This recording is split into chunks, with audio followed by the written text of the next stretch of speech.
Le Vannes Roller Marathon a lancé la Coupe de France le 6 avril dernier. Plus de 300 patineurs ont fait le déplacement en terre bretonne pour cette seconde édition. Le plateau s'annonce bien garni avec 3 champions du monde sur la ligne de départ de l'épreuve reine.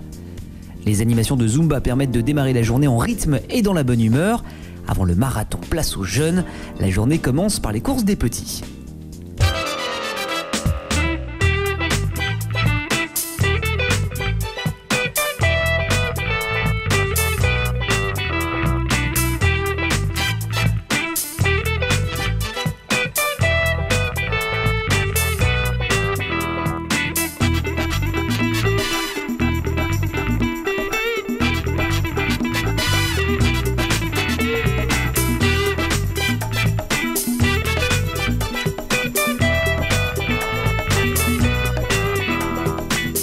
Suit le semi-marathon. La course est remportée par Jonathan Prudhomme chez les hommes et par Manon Zapka chez les dames.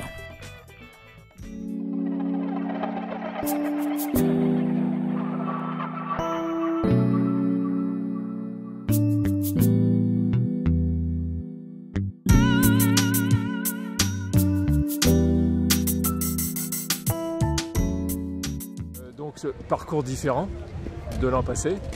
Donc montée beaucoup plus longue, un petit peu rugueuse, descente très longue. Là je viens de faire la première et comme je te le disais il y a 1 minute, là, je viens mettre 3 tours dans la compétition avant de me rassurer.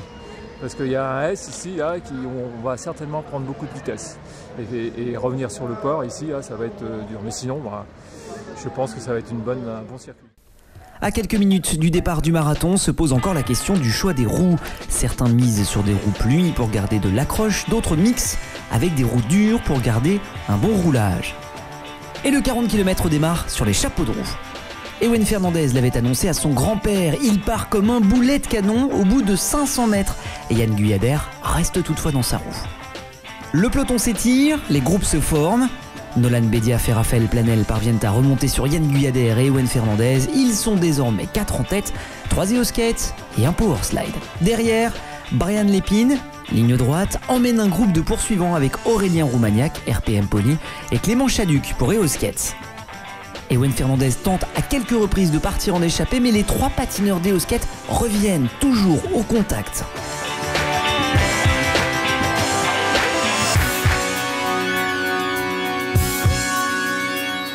Les conditions météorologiques changeantes rendent la course difficile. Les bandes blanches et les virages sont extrêmement glissants.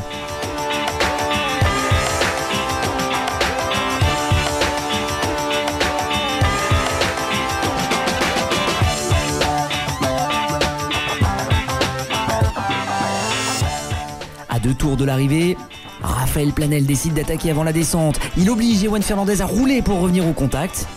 À la cloche, les 4 patineurs roulent toujours ensemble. Il faut attendre le sprint final pour les départager. Yann Guyader déclenche les hostilités. Il sort du dernier virage en tête. Ewen Fernandez se ferait un chemin à l'extérieur. Il l'emporte sur le fil devant Yann Guyader et Nolan Bediaf.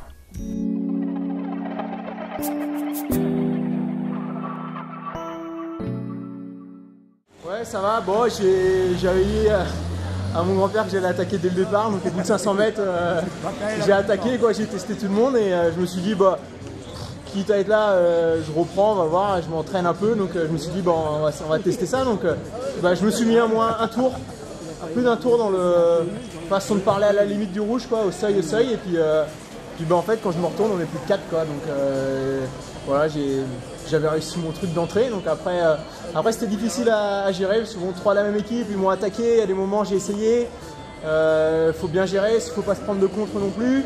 Dans le dernier tour, le Raphaël Planel qui m'attaque en haut de la côte, donc je bouche le trou. Vous voyez, j'ai déjà fait tout le dernier tour devant, on m'attaque en haut de la côte, et puis Yann qui m'attaque peu avant le sprint ici. Donc du coup, en fait, moi après, bah, je me dis, bah, non, on va gérer, on va essayer de rentrer. Pour rentrer vite, en fait, rentrer d'une bonne façon et que quand je passe, voilà, je me fasse pas gêner, quoi, que je passe tout le monde d'un coup. Ouais, donc Les féminines partent avec 1 minute de décalage par rapport aux hommes. La course part sur un bon rythme sur sol humide.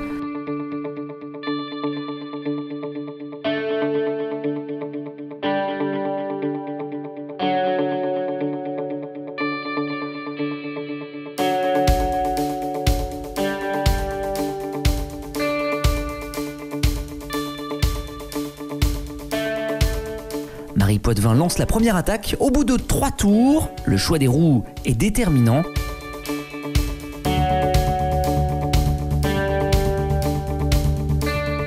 Le peloton s'écrème par l'arrière au fil des kilomètres.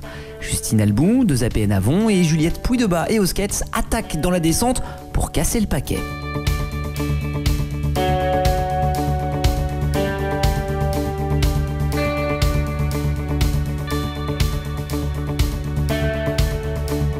Il faut attendre le sprint pour voir Justine Albou l'emporter devant Juliette Puydebas. Charlotte Laurent du Bois CRS ferme la marche.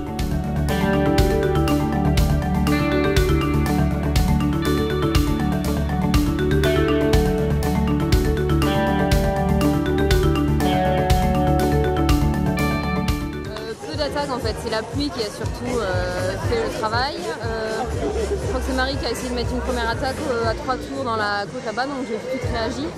Et après c'est vrai que ça a écrémé beaucoup, il y a eu quelques passages pluvieux qui ont fait que, voilà, selon les personnes qui avaient les bonnes roues, ça a vite écrémé, on s'est retrouvé 5 ou 6. Et voilà, ce qu'on essayait de faire avec Juliette plusieurs fois, c'est d'attaquer dans la descente, pour essayer de dissocier un petit peu ce petit paquet de 6 filles. Donc c'est vrai que bon, ça a fait un petit peu yo-yo, on a réussi les 5 derniers tours à rester ensemble, à rouler. La seconde édition du Vannes Roller Marathon a été marquée par la pluie, mais les patineurs ont répondu présent en nombre. Gageons que la 3e édition montera encore en puissance. Prochaine étape de la Coupe de France et de la Coupe du Monde à Rennes le 25 mai.